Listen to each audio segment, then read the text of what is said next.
folks. It's Mark Bixby, RKC Team Leader, PCC instructor and MoveNat instructor as well, coming to you from DKB Fitness in Santa Fe for the second of our installment program about loosening up the hips and making the hips more active. The first series, I did a bunch of hip, thigh, ankle, and then ultimately back sort of stretches from very stationary positions. And on this series, I want to start making things a little bit more active to replicate more what our athletes are going to do when they're playing sports on the field or doing their groundwork, martial arts stuff, etc.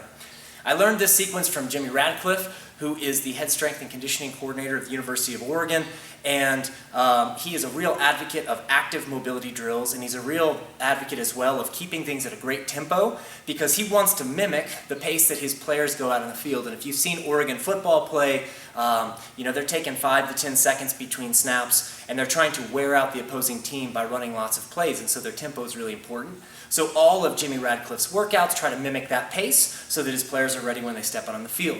So this is what this workout is going to look like. We're going to start with over-unders. Clearly you could have something to step over and under, but honestly, it's just easy to not have props in this move, and certainly in a gym space, it's going to make things a lot easier.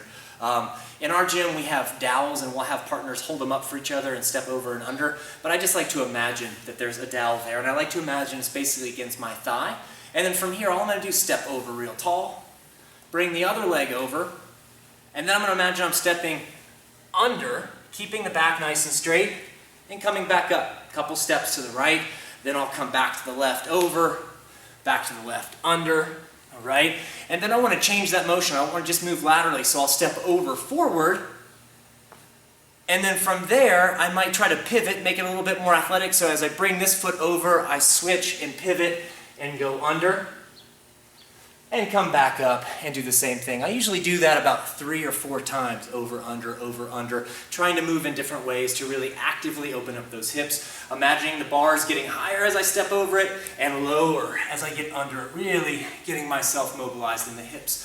From the hip sequence, I immediately will drop down to the floor into a bear crawl position so that I can get a good active hamstring stretch. So I'm just going to move, try to keep the knees fairly straight. They're just a little bit soft. And I'm just going to go back and forth a few times, opening up the hamstrings, and then coming back to stand. Immediately going into my next hip sequence, which is going to mimic a nice sprint mechanics, where I'm driving through the floor on one side as I'm flexing the hip on the other. So hip extension on the straight leg, hip flexion, trying to bring the knee up to the shoulder, back and forth, really being dynamic and explosive, and working our sprint mechanics.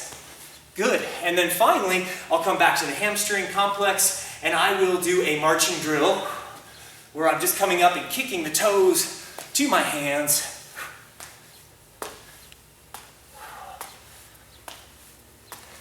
For 10 to 20 reps here, and then back to the top with the over-unders. Again, trying to get a little higher as I go over, a little lower as I get under, to bear crawls, to the active hip, trying to drive those knees just a little bit higher, and then finishing with the marching hamstrings. In about 3 minutes, you can see I'm kind of winded. I can really open things up. I can also get the blood flowing, and I'm basically ready to roll. I'm looser, I'm stronger, and it hasn't taken me very long. Give that a shot. Come back for the next installment where I build on some of that dynamic and explosive hip action. Thank you.